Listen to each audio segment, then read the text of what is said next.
Hello everyone, আজকে আমি তোমাদের সাথে কচুরলতির রেসিপি শেয়ার করব। তো তোমরা কে কে কচুরলতি খেতে ভালোবাসো কমেন্ট করে জানিও। আর কচুরলতিগুলো দেখে বুঝতেই পারছো একদম দেশি কচুরলতি, এর টেস্ট তো মানে দারুণ। তো দেখো কচুরলতিগুলোকে ভালো করে কেটে ধুয়ে নুন হলুদ মাখিয়ে নিয়েছি। তবে কি এই কচুরলতি ছাড়াতে গেলে একটু সময় লাগে। তো যাই হোক, খেতে কিন্তু দারুণ টেস্ট। তো আজকের কচুরলতি আমি নিরামিষভাবেই করে দেখাবো। তো তোমরা চাইলে এর মধ্যে চিংড়ি মাছ দিও, আর চিংড়ি মাছ দিলে তো এর টেস্ট 4 গুণ বেড়ে যাবে। তো কচুরলতির কালারগুলো দেখতে পাচ্ছ কি সুন্দর। তো যাই হোক, আমি কচুরলতিগুলোকে কেটে ধুয়ে ভালো করে পরিষ্কার করে নিয়েছি। তো নুন হলুদ মাখিয়ে রেখেছি যাতে কচুরলতি থেকে জলটা বেরিয়ে যায়। তোমরা চাইলে হলুদ জলে একটু ভাপ দিয়েও নিতে পারো, সেক্ষেত্রে গলা ধরবে না। তো যাই হোক, চলো এবার রান্নাটা শুরু করি।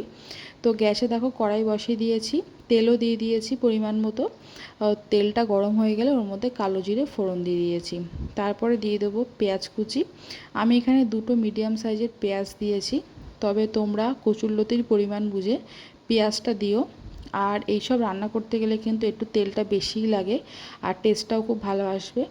আর দেখো এখানে আমি 1.5খানা মতো রসুন থেতো করে দিয়েছি আর কাঁচা লঙ্কা দিলাম। তো তোমরা যে যেমন ঝাল খেতে পছন্দ করো সেই বুঝেই লঙ্কা দিও, ঠিক আছে। আর এইসব কচুরলতি তারপর কচু বাটা এসব কিন্তু একটু ঝাল ঝাল হলেই কিন্তু বেশি টেস্ট হয়।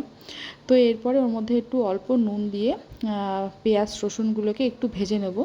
আর নুনটা তোমরা বুঝে দিও, যেহেতু কচুরলতিতে নুন হলুদ আমি আগেই মাখিয়ে রেখেছি, তো সেই জন্য আমি অল্প করে নুনটা দিলাম। আর তোমরা যদি শুধু জলে ভাপ দিয়ে নাও হলুদ জলে, সেক্ষেত্রে নুনটা বুঝে শুনে দেবে।